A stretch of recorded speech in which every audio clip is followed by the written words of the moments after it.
and this is No One Asked Her, where we speak the truth anyway. Today, I'm very grateful to be joined by my extraordinary guest, Crystal Harris. She's a survivor, a New York Times bestselling author, an inspiration to millions of women, and a dear friend. Beautiful Crystal, welcome to the show. Intro is so sweet and so amazing. It's so lovely having you here. Of all people, I am just delighted. I love you, and I'm so grateful to get to share some of your story because it's remarkable. Thank you. Thank you. And so is yours. And I'm so happy that we met. Me too. Even if it was bad kind of circumstances we each had that brought us together, I'm still just beautiful things come out of that. Exactly. You're such an incredible example of that because your life has been not easy. And yet here you are radiant and whole and living this inspiring life to help so many other survivors. And I just to tell everyone a little bit about, in your own words, your story and kind of how you see it now from the perspective of where you are. Wow. My story. Where do I start? From the very beginning or from the wherever you like? If no one knows, which probably most people do, that you were married for a long time, 10 years. Yes. I lived in the Playboy Mansion for nearly a decade, and I was married to Hugh Hefner, and it was hard. It was a really hard place to be, and I didn't fully realize all of the bad things until years later. Yeah. And I think that abuse can do that to you. I wrote a book about my experience. Yes. And a best-selling, New York Times best-selling book. That is the most incredible accomplishment. That is most people's dream of their whole life if they could ever achieve that. And you have done it, and you're still so young, and you have you're only at the very beginning of what you're is for you in this life. I'm so thank you excited to see that. That is so sweet. Even when I wrote the book, I felt like I was still nice. Still kind of, and it took even more time for me to realize how abusive, in every form of abuse, that place was. Yeah. The man, Hugh Hefner, he was very abusive. So I'm still learning. I'm still growing. I'm still trying to help people and understand my own situation. I'm grateful to have met you, and knowing someone that goes through similar things is very helpful. It is really I think about all the time that we go through these things completely alone. At least it feels like we're completely alone in the experience at the time. And then you come out of it. And I mean, for me, I felt like the only person on the planet to have gone through narcissistic abuse in such a public way, and such a I felt like I almost had to kind of preempt everyone's opinion of me because of the smear campaign that had been told. And I'm not sure if that's something that you kind of felt if he did similar things in terms of projecting a completely false reality of who you were into the media, to the point where you kind of have to start from scratch sharing who you really are, because this narrative has been painted that's so wrong. I know you've talked about the sort of perfection image that you were required to portray in a way. It's when you're objectified in that way. I don't want to put words into your... That's really true. And Hef controlled the narrative for his whole life. He got famous based off of creating this magazine, which still surprises me. I'm how... it's one man's kind of perversion that he was able to make money off of. And so that's very interesting to me, and something I'm realizing now. But when I was there, I didn't even know what a narcissist was. Yes. And I'm okay, my job is just to look perfect and play the role and play the part. And that's what I did. And literally my behavior was based off of that. I'm not skinny enough. I'm not blonde enough. I'm just adjusting my own to be I guess, Hef's arm candy or Yes. to be the Yes. best one or something. Totally. That, like, to be part of that mask of the narcissist, that's so important to them, to Yeah, portray to the it's outside crazy. world this image that the reality is, of course, completely different. And you, Yeah. for a long time, like, you are fitting yourself into, as we do, me exactly the same. Like, I was participating in the illusion of making my abuser's life look a certain way.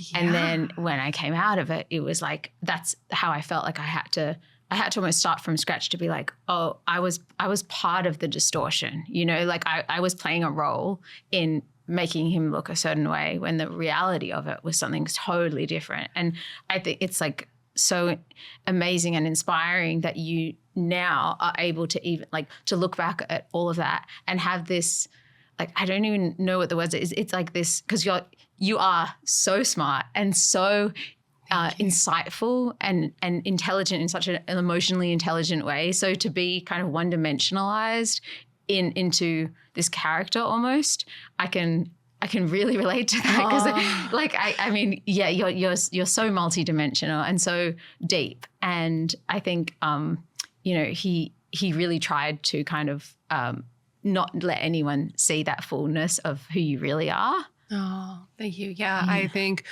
you know, I would go out with him. I'd be playing the role and I'd go out with him and we would come across so many people like, Hugh, you're the man, Hugh. Oh my God, I want to be just like you. And I'm smiling and I'm waving.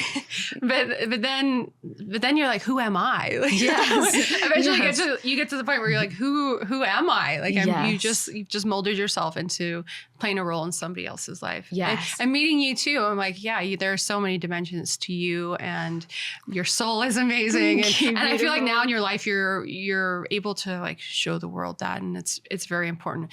But it's hard, and you know, there would be naysayers for Hef. Like there would be people that went against him, and I supported him and thought they were weird and wrong. And I can completely relate to that, like to the absolute, like defending your abuser because you've been brainwashed to believe that they can do no wrong, essentially. So if anyone has anything to say, like I remember being like forcibly attacked for, I mean, when I say me, like he was really being, but I felt it like about our age difference, you know, being 28 years or so. It was like, well, that was your age difference, 28? Yeah. Oh my gosh. Yeah. Like it was like, so it was so extreme. And yet, and I was there taking like kind of, not just like I was taking it on as in, oh no, there's nothing wrong here. Like don't, you know, if people in the comments were like he looks like he's old enough to be your grandfather, whatever it was. My Hef was old enough to be my grandfather. We were 60 years, 60 years difference. I mean, that's remarkable. And then I would say in the interviews, I'd say, oh, you know, he's like a kid, like he likes to have fun and he likes to do,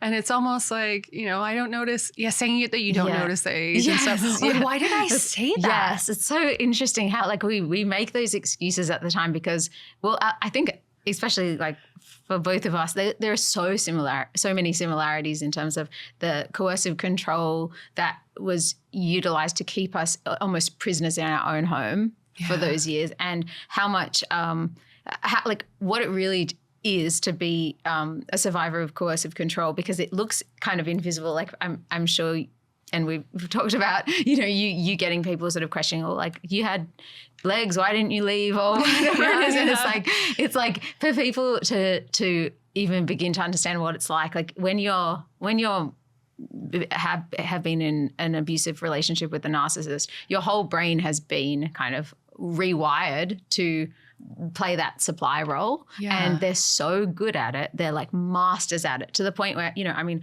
I was on Good Morning America and, you know, Kelly Clarkson talking about how wonderful my life with the love of my life was, like, you know, in this public forum. But then as soon as I was in private again, the reality, which thank God I documented some of, was so horrible that it's like the cognitive dissonance between those two realities is so extreme. And I'm really curious, like, did you know that you were in cognitive dissonance during the time? Like, did you know that you were sort of like in this almost like mental fight between, like, I know that a lot of what I'm experiencing right now is abuse or wrong, or was it only afterwards? Gosh, I did at first think how how could somebody say they love me but still want to sleep with so many other people? Like, that was really strange. And not even having any also safety, like if we're going there, like there was no safety sexually. And so that to put your partner kind of at risk and to not care about any of that, I think is very dangerous. Yes. And so I thought kind of early on, I'm like, this man, like, maybe he thinks he knows what love is, but I don't think he really does, because he wants me to like do all these things with other people and I'm not good enough. The coercive control, like I didn't even know what that meant until after I left. Yeah. While I was there, we didn't have any of these terms. Yeah. And so I was just kind of confused. And when people say, why didn't you leave? Why were you there? Like, I felt at that point so broken down and like damaged goods, where I'm like, where would I go? Like, I'm worthless. I'm useless. I'm part of this man's like sexual perversions. And so now I felt like trash, to be honest. Like, I felt like this person had me doing all these things, and I just felt like worthless as a person, where if I left, like there would be nowhere really, no place in the world for me. That's, I think, so well said and so intentional of them to wear down our self-worth into such a nothing like place that we genuinely feel there's no other place for us in the world except with our abuser. Like, it's wild, because, I think my greatest hope is that by sharing, stories like ours, and we have other friends who have been through similar horrifying experiences that we were talking about this morning, in terms of like abuse thrives in silence, and shining light on these areas of our lives that, were so shameful at the time in a way, because we were, first shamed and then told to carry that shame like it was our own rather than the perpetrator. Yeah. It's not our shame to carry. It's definitely theirs. And it's sad, because a lot of the media, we are the ones that were the target. Yeah. I remember there were lots of nasty jokes. Like, I remember Ricky Gervais, like at the Oscars, was like, oh, Hugh Hefner's marrying a 24-year-old or 25-year-old, however what old I was at the time. And it's like, oh, you said you were like 86. I thought you were 96. Like, kind of like, when are you gonna? Oh my gosh, that was his joke. And worse. And he's like, oh, when you go to like, touch, like, just don't look at it or something. And then he did like that at the Oscars. Yeah, and he did like a gag and like looked away. And oh my gosh. So it's sad. Were you guys watching the Oscars together? Yeah. Like, how and what was that moment kind of like? laughed. Yeah. Laughed it off. And it's sad and it's awful, because we become the jokes, and they just still get to thrive in the media. Yeah. And it's just very, very, very sad. Do you remember like that moment specifically that like you're watching the Oscars with your husband and they're making this joke, like you're essentially either going to be like, oh, like that's, because I can only like relate it to when, if a post that he was making on Instagram, that there would be this flood of comments come in of like, this is gross, this is predator, he groomed you, all these words that were very like true. But I felt like I had to defend the situation. Like, yes, he was over double my age when we met and he started grooming me. That was what it was at 22. I mean, it's like there's no other situation where somebody, well over double your age meets you, calls you the love of their life, and that you're their soulmate, you're younger than some of their children. Like that is so inappropriate in every way. But I, during those years, had convinced myself that was almost like, well, no, that's just, it's like the world's problem. Whereas obviously the truth was it was extremely creepy and extremely predatory. Do you feel like in retrospect that a lot of the things that you felt at the time were sort of like you'd been brainwashed to believe that, but the reality was so much darker? Yeah, I think I was absolutely brainwashed, but there was nothing out there that validated me. So I just thought I was the crazy one because all of the media put Hef on such a pedestal.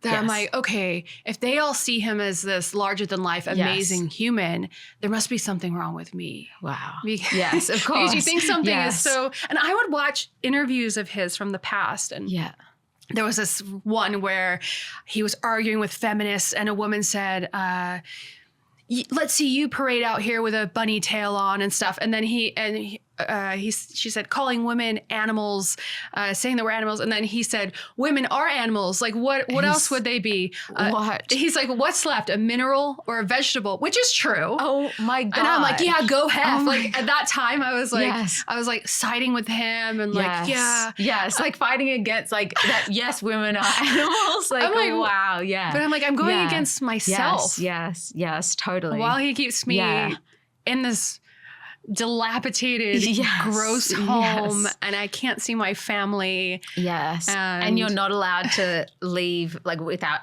punishment, and you have like a curfew in you have every like facet of your life being controlled by this narcissist. Yeah, and like 70 employees. And wow. I remember when I finally left. I mean, it took him dying for me to leave. Yeah. But when I finally left, I didn't even know how to turn the headlights on in my car because I was always home before dark. Wow. And so that is interesting. Such a like poignant moment of realization when you realize that you have been so literally like controlled that you don't even know how to turn on the headlights in your own car after dark because you weren't allowed to be out after dark. Yeah, movie night was at 6 and that's an early time and I had to be there so it was kind of disguised, the coercive control. You're like, oh, that's the time for movie night. Like, okay, that's the time for my curfew and my control. And like how many sort of, weeks, months or years after you were widowed that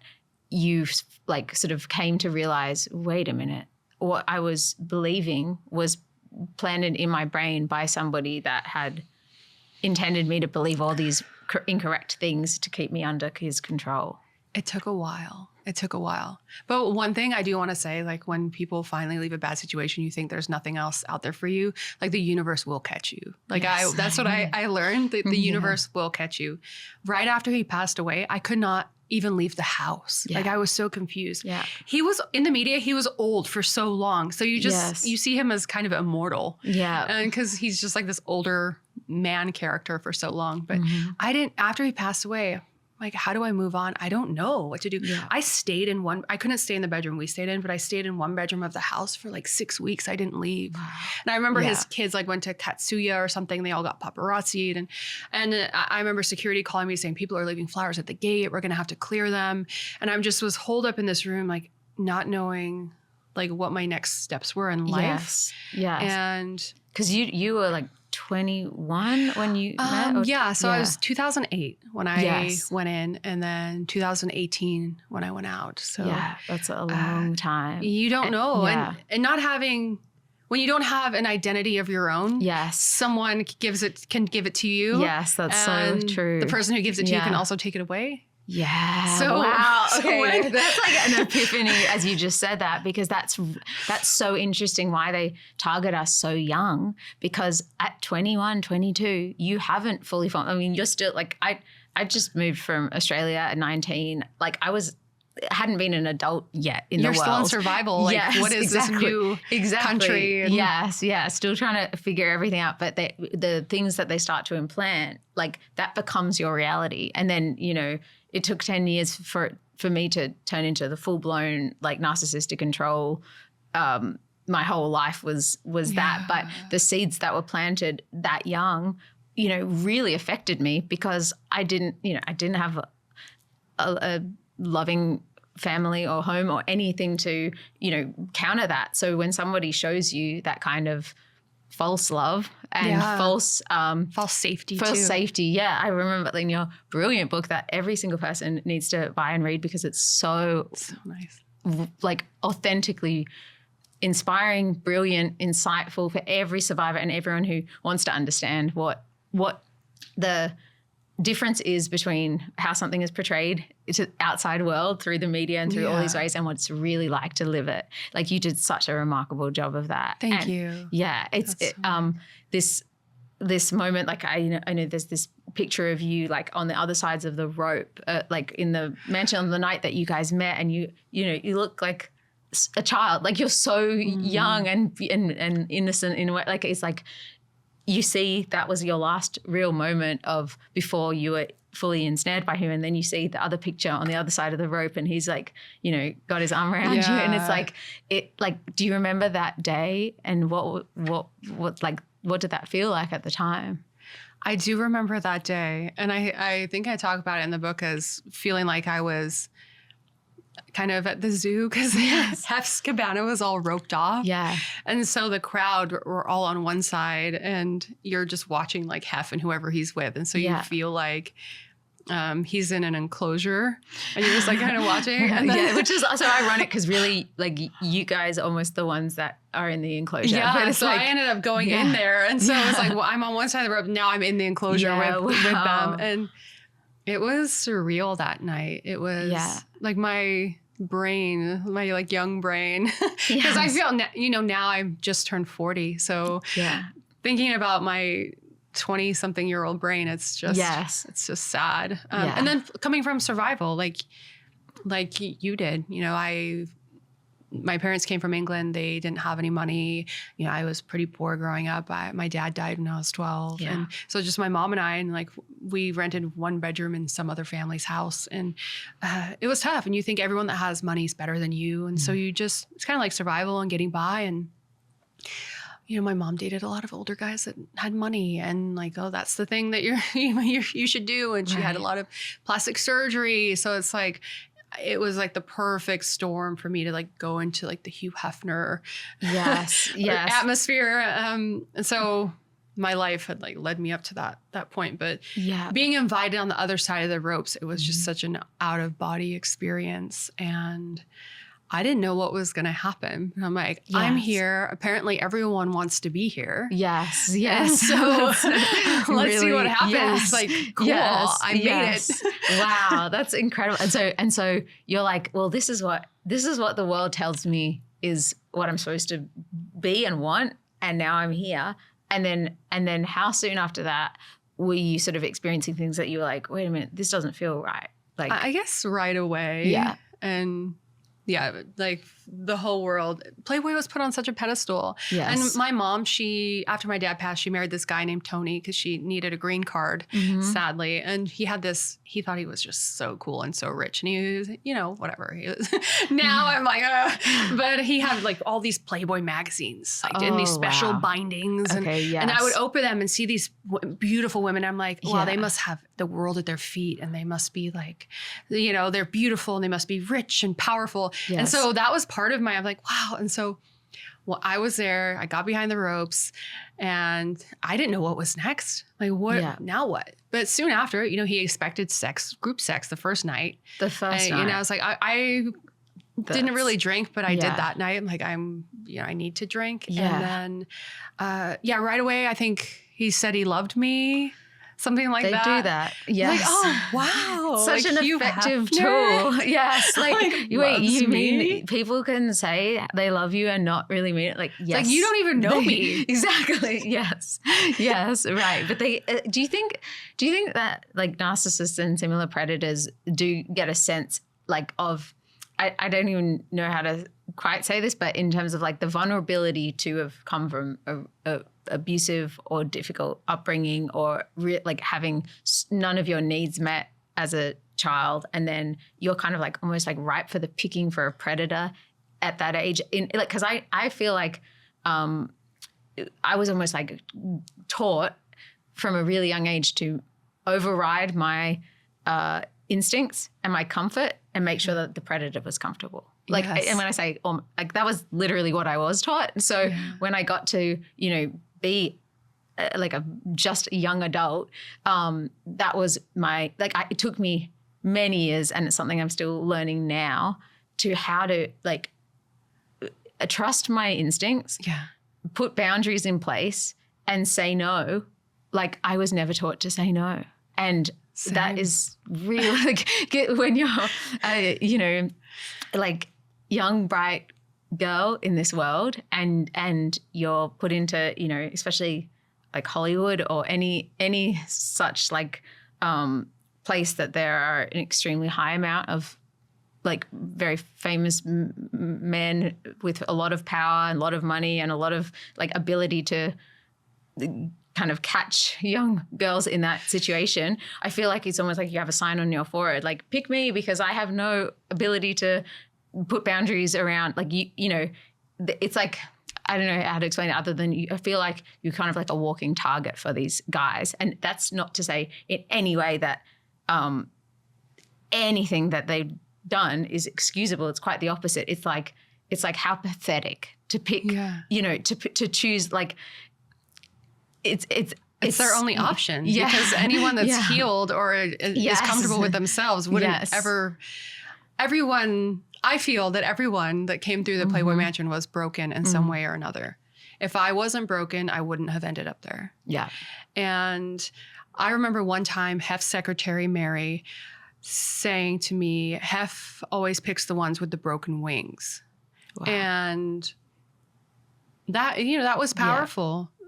But I do think that if I had a different upbringing or start, like, I wouldn't have even been there. Yes. I wouldn't have wanted to go there. Why would I want to go there? Totally. And that like, you know, really reminds me of the beautiful, incredibly meaningful message that you sent me on Mother's Day, because only somebody who's been through that could say something so poignant and deeply meaningful, to say, like, you did a really good job of raising yourself. Because hearing that is like, because I felt after, you know, I had realized that I had been abused for years and come out of it and had, you know, like, the only thing I had was my life. I had my ability to, I had my faith. I had my, but I closed off, really, like, exactly like you said, you know, not able to, like, go out into the world. I mean, I was terrified of the world, because I'd been told that the world was a really scary place and that he was my protector. Mm-hmm. And then when, you know,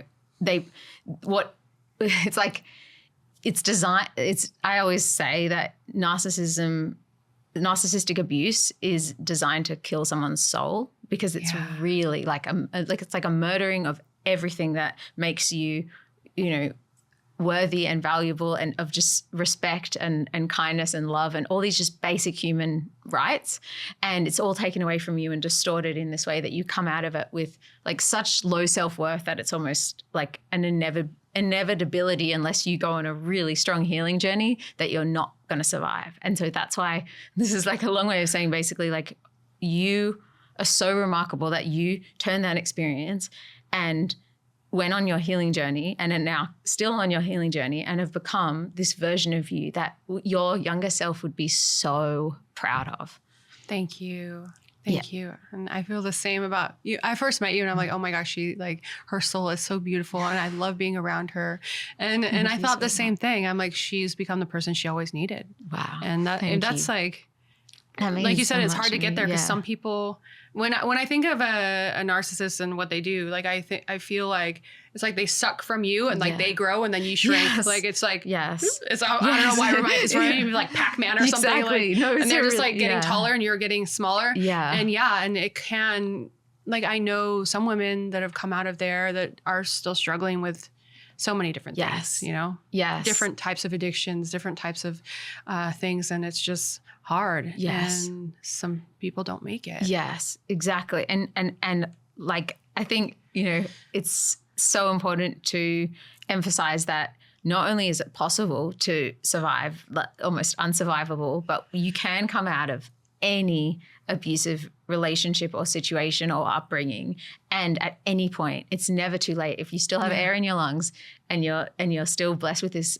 precious life, that you can decide, like, I am going to be the mother or father or, you know, best friend or sister or brother that I never had. You can be that for yourself. And you know, it's not easy, because we live in a world that is like always ready to kind of tear you down in that regard. But you can find that, like, formidable strength that I think women have. Like, we do have the ability to access it. The tragedy is that not everyone survives long enough to kind of find it. But I do think there's, like, a movement of women right now, especially, that are working to empower one another and to teach each other and to reflect to each other that, like, we are so much stronger than we have ever been told that we are, you know? Absolutely. And I'm so glad that like you have a platform. I have a platform. Our other friends have platforms. Like I'm so grateful for that. Like even the last few days we're like, oh, good job on your article. Good job on that article. Good job taking down that jerk. Good job taking down, so burn the patriarchy. We're like, we are doing it. And and you're not afraid. I'm not afraid. That's so beautiful. That's so beautiful. It's literally, yes. Like, I mean, you know what? It's like sometimes I am afraid, but I do it anyway. Like, as in, like I feel, I mean, because to say like the fear is real because what we're up against is really dark. It is really dark, but how amazing that, you know, we don't need, I mean, like the mainstream media can either support us or, you know, they can do a lot of things. They can. But within like, I always think I'm like, truth just exists. It just is. It doesn't need like, you know, big teams behind it. It doesn't need this sort of like constant, lies need a lot of effort to keep up, you know? Like, so I'm like, it does. And for me, like my predator is dead. So I think it's a little bit different. You know, I can't, because I feel like he was a good retaliator. I saw him retaliating against other women while I was there.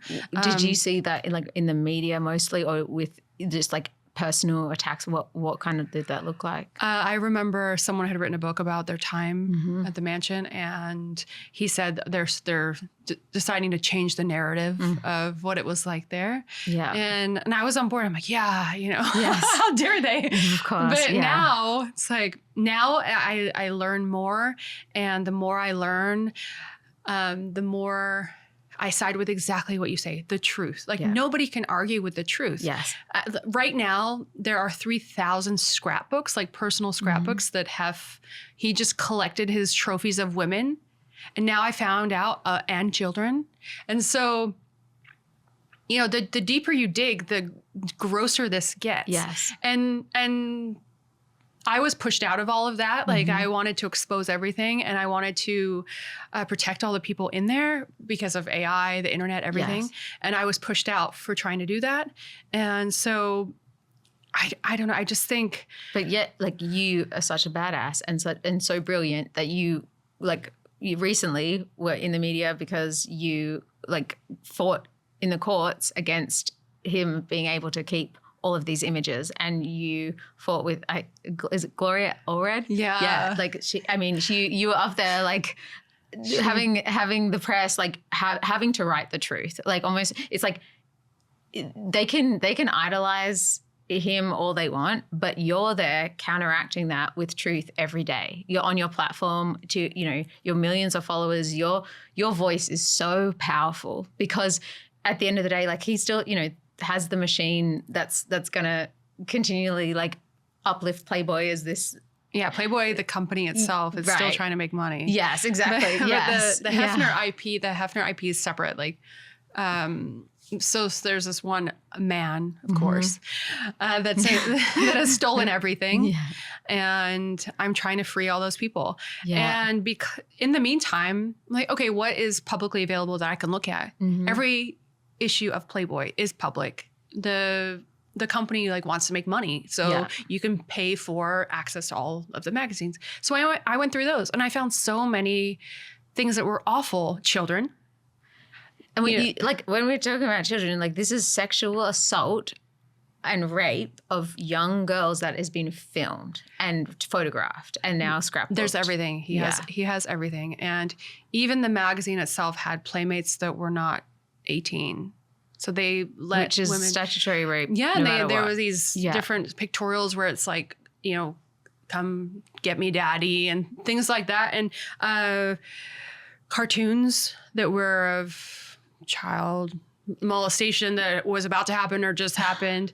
And it's all stuff that was led into the magazine. And so it's something that Hugh Hefner, he approved everything in the magazine so that he thought was funny or clever. And most of the time he wrote the captions. So somebody would draw the cartoon and then he would write the caption to accompany it. So the more I'm digging, also Brooke Shields, like someone allowed photos of her as a 10-year-old child into Playboy magazine. It was something called Sugar and Spice. Hef had to have approved that. A lot of this I wasn't all the way aware of when he was alive. And now that I'm digging more, just like you said, the truth. Yeah. Like if somebody wants to defend that, just open those books. Yes. Take a look, have an investigation. What you see is not going to be pretty, and it's going to be, you're going to have a lot of people in there that are implicated, like politicians, celebrities, all these names that we've been going around and checking out the files of. Yes. It's all linked. Yes. Yes. That's like so well said. And the importance of essentially like the courageous truth tellers telling the truth in spite of and in the face of great opposition, I think is something that now, like the blessing, even, you know, social media has its own like dark side, but in terms of the brilliance that we can now, you know, speak truth and it can be seen instantaneously, you know, within hours by hundreds of millions of people. Yeah. That is something that we, you know, 25 years ago, women didn't have in a way. Like I try to look at in terms of like the technology and how great that really is. Like even the fact, you know, that we're sitting here right now having this conversation, and it's like, I think it's important. It is so important because, you know, when I was 22, there wasn't Instagram. I mean, like, I don't know if it even existed yet, but it wasn't like a thing. People weren't on it. I mean, I didn't have a smartphone until like, I'm trying to think of what year it was, maybe like 28. I think it was like, I don't remember Instagram, 2013, something. Twitter was like 2009. This was like 2010. So, you know, that like the culture has changed in a way that abusers are going to be held accountable, whether they like it or not. Like they don't have that autonomous, like, you know, full arching power to the point where they just can silence and murder and bury the evidence, and then they never get held accountable. And so what you're doing now by shining a light on what happened to you and what you survived, and then you still see, you know, people kind of like defending him. Like does that inspire you more to just continually just keep telling the truth and just know that? Or do you get sort of defeated sometimes because you're like, this is just too much? Like when an article comes out and it's, you know, talking about what you've shared, which is, you know, that you regret marrying him, that for all the reasons why. And then if you ever get backlash over that, people questioning you, or like, how do you deal with that? Sometimes I feel defeated. A lot of the terrible, awful comments are from men, and I'll just block, delete. Like I really want my social media to be a safe space, so I'll just block, delete men because a lot of them are misogynistic and sexist. And sometimes it's hard to keep going. The thing that I've found that's been very, very hard is a lot of women that have internalized misogyny and sexism. It's like they have been conditioned by the patriarchy. And so they have feelings or thoughts about things that just don't really make sense to me. And it's hard that, you know, Hef pitted women against each other at the mansion constantly. And that triangulation is like a very specific narcissistic trait to control people. Yeah, and a lot of that's still happening today. So a lot of, he still has this like power be like in death that's causing a lot of women to go against each other. Yes. Where, you know, there's a lot of women that experience the same thing I did. Yeah. And I'm like, there's no way that like the sexual abuse that the things he made me do, that he didn't also make them do. Yeah. And for people to minimize that, or just not like me personally, so they'll go against things I'm saying. Like that's really hard. And you see it with the Epstein files, like that monster of a woman, Pam Bondi, that was like protecting all the predators. Like it's insane to me how a lot of women have their own like internal misogyny and sexism. And I think women need to be more supportive of each other. And definitely. I feel like I know men who are so incredible that they, like your husband, and they very much exist. Like people on my team who I speak to every day who have so much integrity. It's like, why can't men just be like they very much exist. Good men really exist, and really phenomenal women do exist as well. without a doubt, like they're everywhere. I think there's maybe a lot more of them for some reason. I'm not sure exactly why. Like, why can't we find them? Yes. No, there are a lot. And I think that's, it depends on how people are raised and what their life has been like. And their choices of how they, like, I feel like you can almost come from any background and at some point choose like, that's not going to be me. Or you can come from a really good background and rebel against it and be like, I'm going to be an awful person. Like, I feel like it's up to the individual soul, you know? Like, you can heal yourself. And I do think the brain like rewires itself. Like, I do think we create like new pathways and our bodies become more safe and we feel more secure. In your years of healing, what's been some of the modalities that have helped you most kind of regain your health, your well-being, your peace of mind, your self-love, your self-worth, all of those things? The first thing I did was start traveling a little bit when I left the mansion. And it's weird because it felt like I wasn't supposed to be doing that. So I felt kind of uncomfortable. The first place I went was to Africa. That's amazing. It's like, oh, it's a beautiful world. Like, nature is so beautiful. Yeah. Because I always thought like, Hef had so much money and it was like, you know, I mean, by the time he died, he didn't really as much as he did in his heyday. But I'm like, why didn't he travel and see the world and see nature? And he just had this like creepy cruise ship itinerary in the same house he never left. Yes. And so I went and saw the world. And then I remember wondering how do I date? Like, how does dating work? Like after that. And I talked to a matchmaker and they said, like, what do you like? And I was like, I don't know. Like, I don't know what I like. Yeah. And so it took a while to be like, okay, I like travel. I like Disney. I like all this That's amazing. You know? So it's like, because you're left. I mean, if you're left with anything, and I say that like, because they desire to leave you with no part of yourself. Like they desire to leave you so decimated that that's it. And that like you stay stuck and broken forever. But because women are especially like such incredible, strong, fierce, holy lights in this world, I think that many of us, hopefully more, like hopefully we can be a part of the, you know, spreading of the truth that inspires other women to be like, yeah, wait a minute, that's not like, he's writing my narrative. I'm not any of those things, and like, get away from me. And I'm taking my power back, and I'm going to use my voice again, and I'm going to use it to shine light and spread truth and uplift people, and not be part of the like demonic distortion of craziness of whatever that is. And you know, so. As you're traveling and you're seeing the world, how is it different to the world that have portrayed it as? Like, what did he tell you about, you know, the outside world that?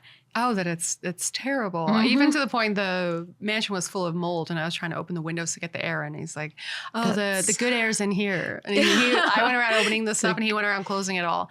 And it's so weird how that's literally exactly what happened to me too. I wasn't allowed to open the shutters. Like, I was literally raged at if I opened to let the sunlight in, because it was like he was like afraid what was of wrong with it. He didn't like sun, or he didn't like. He didn't want people to see inside. Oh, see inside. Yeah, but wasn't it like people couldn't really see in, or was the house on the street? No, it wasn't logical. No, it was on 400 acres of land. No, it's like the people like working, like taking care of the horses. Yeah, I don't know why I'm trying to find logic in that. No, it was like keep the mold secret, keep the, you know, disgusting filthiness secret, and don't let anyone see the truth, because we have to portray this image of everything's beautiful.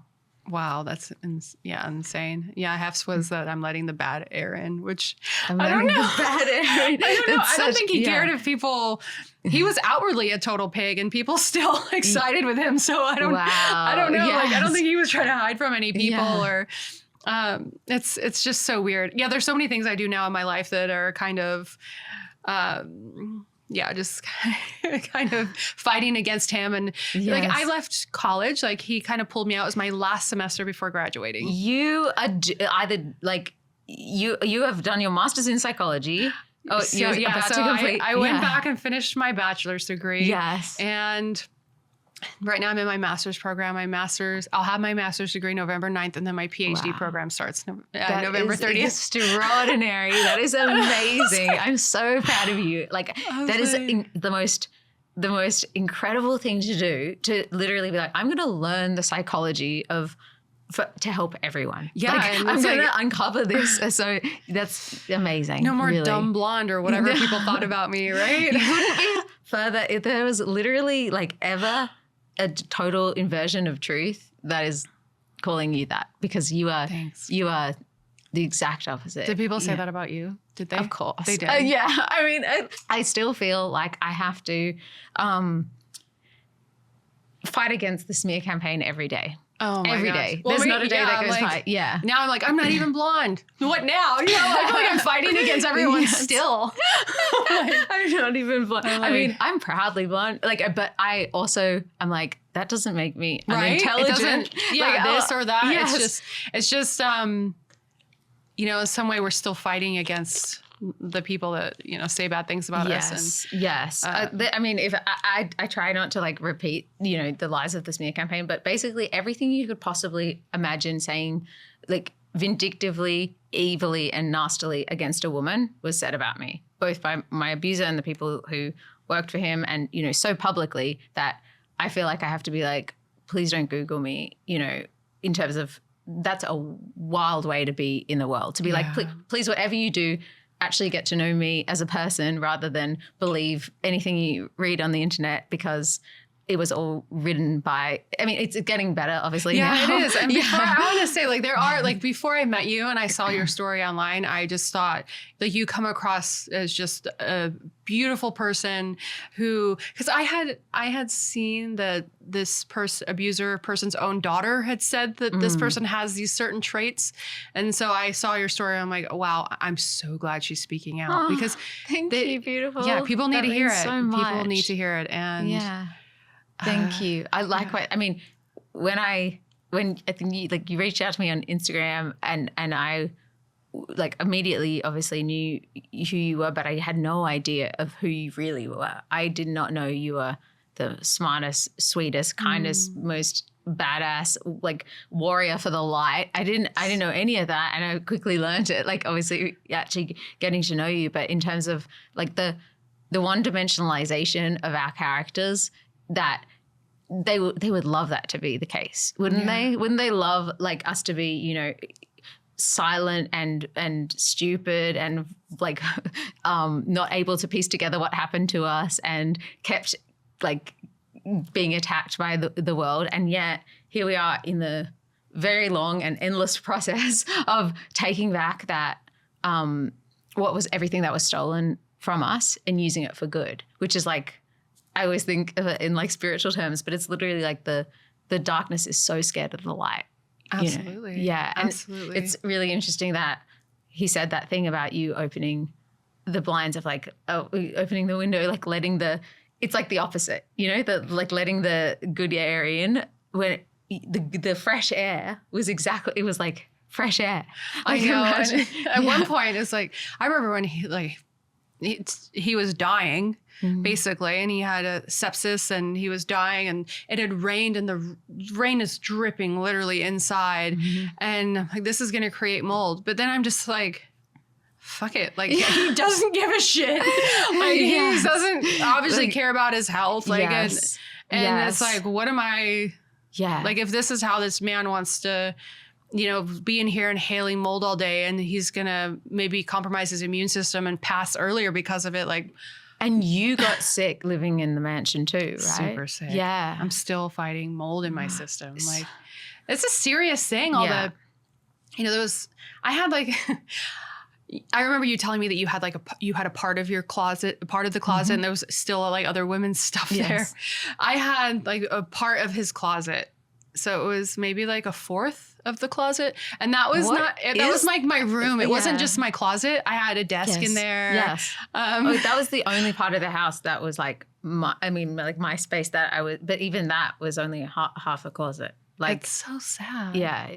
Anyone who is in the narcissist's life is essentially either a victim or a survivor, because when somebody is that pathological, I have deep compassion for anybody who is around them, whether it's that person's child or ex or whoever it is, probably not like the flying monkeys. Like when they are actively participating in the abuse, I think I lose my like empathy for that, because that's a choice. Yeah. But in terms of like all of that to say, how wild is it that we have this like very specific like experience that is so similar in terms of that we were only given a small part of a closet in a house that we lived in for years, in a former mansion in my case, like it was decaying. But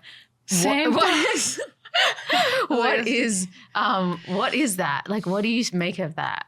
Why do you think so that weird. It's just about, it's like to not let you have even the space to kind of be, to grow, to exist, and that everything around you, your environment, your thoughts, everything is so controlled by that darkness? Like, what is that? It's so weird. I mean, everything was controlled. Yeah. Did he tell you what to wear too? Like he told me. He raged at me for if I wore something different to what he had decided in his head that I should, and I would be punished for it. And others witnessed that, because like on a music video shoot, I went like he'd get it in his mind that I was, because like he needed complete control over every part of my being. And, and he would just pick something, you know, randomly that, and it wasn't logical, trying to make logical sense of the illogical, like, you know, you could breathe the wrong way. I think I mentioned like to you about like one time I'd seen him use my mascara and I bought him a new mascara because I was like, oh, he's using my mascara. Like that'd be nice for him to have his own. And he like completely lost it because he didn't want to be seen as like that he uses mascara. I don't know. Like, I mean, does he not have black, like his eyelashes wants to be black or they're gray probably? Whatever the reason, like they'll find reasons to punish and rage at you. Absolutely. You know, it's such a mind warp when you're in it. That is so insane. Did Hef, like control, obviously like what you wore, who you spoke to, where you went, your ability to be out in the world at all, have any type of friendships or community? Did he plant ideas in your head about your friends or family or like? He said that my family could come there, but I wasn't allowed to go anywhere else. I couldn't really have many friends outside of the girls that he was sleeping with. And then. So you're only allowed to be friends with the girls that he was sleeping with? Yeah, pretty much. That is wild. Yeah. Yeah. And then he would always tell me wear the flag, which is the Playboy bunny logo. And yeah, he would say put something on that's more colorful. And then the red lipstick thing, like he said, if people that wear red lipstick are like a harlot, like basically a prostitute. So hilarious. I'm like, whatever that means, Mr. Like sex dungeon or whatever. Like that no red lipstick, no belly button ring, your nails had to be a certain color.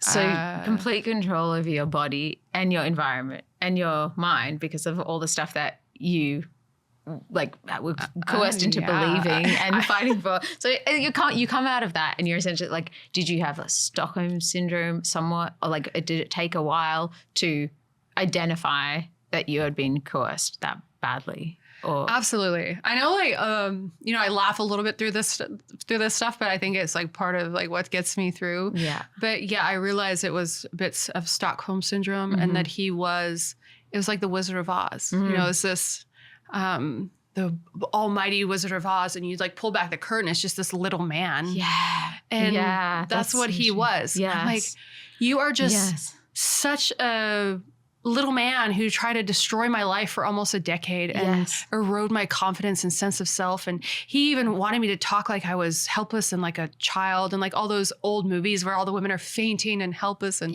so I even had a certain voice that I would use. Wow. Okay. That's so I'm like, this weird monster, I should have just like kicked him in the face. You know, I could have taken him any time. Like, I should have. But I started rallying against him. I started defying him. Yeah. And it's weird because he started respecting me more. Did he? The more I defied him. Really? I stopped dyeing my hair. He used to like tap on my roots. Because when your real hair is dark and you have your white, it grows in and looks dark. Like, and he would you be were, like, and you were required to have it like bleached blonde all the time, no matter what. So how many weeks? Like, I couldn't go like, I think it was like every couple weeks. And then I would get That's scabs. gonna burn your like, skull. It would burn yeah. me. I'm always picking scabs. And, but yeah, at one point I got so sick, I had to take my implants out, and I stopped dyeing my hair. So I literally had like skunk, like, and he respected me more. He started being more respectful. Wow. That's so interesting. Why do you think that is? Like, what?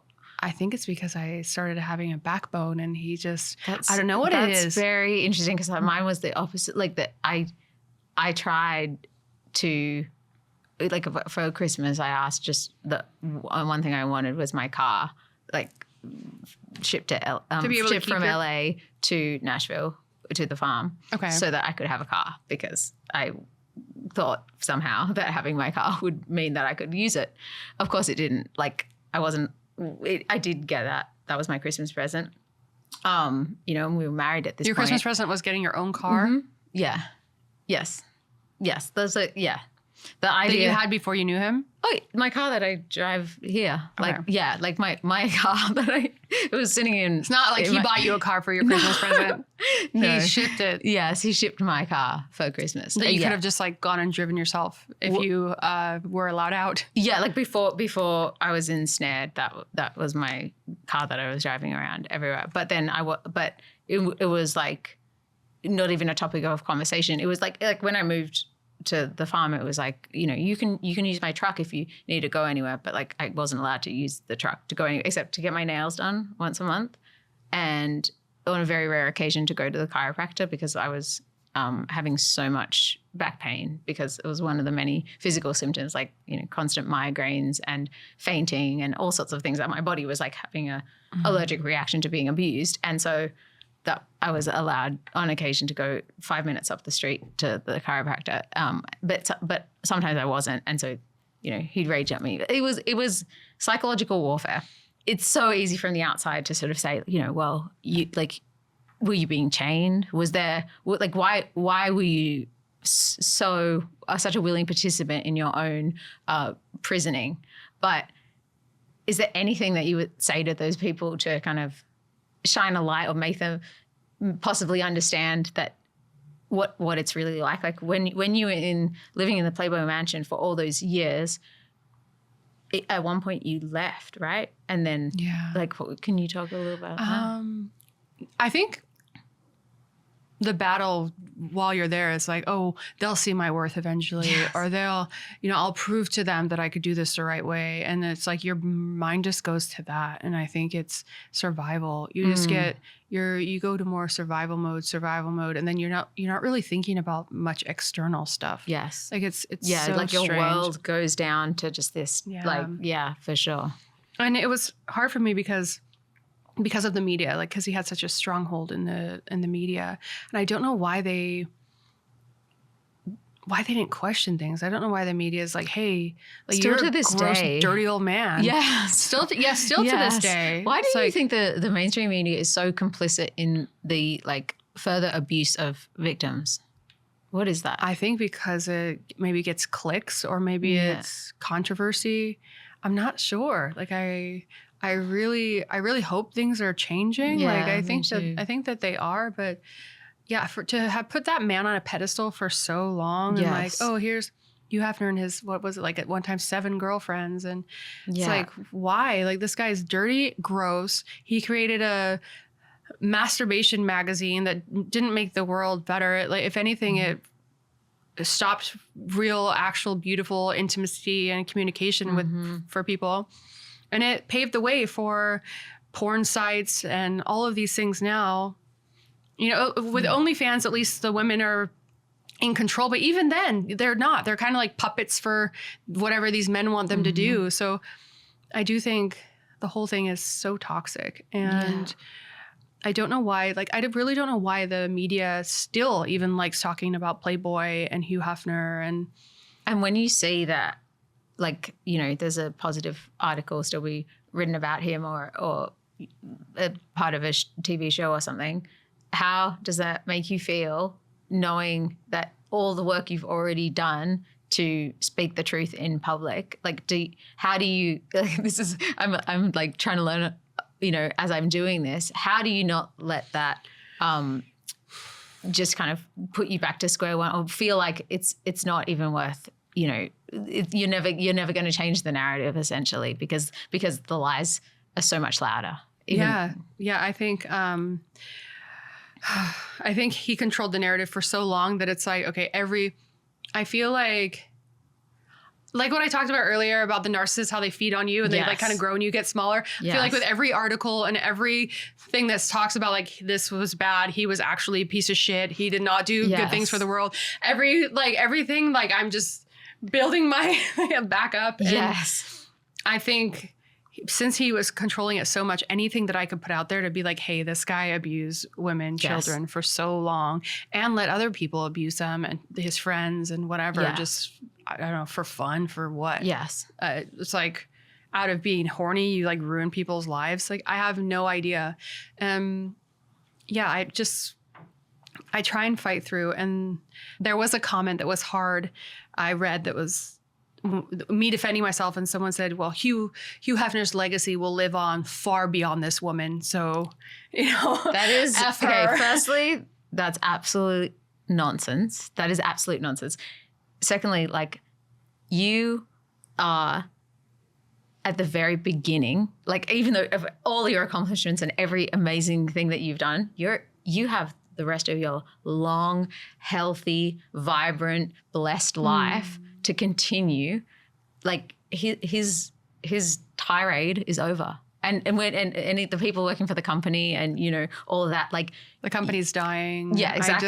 I just think like people are realizing like, oh, this was just some pervert creep. That some woman said no to him once in his life, and he's just like taking it out on everyone for the rest of his life.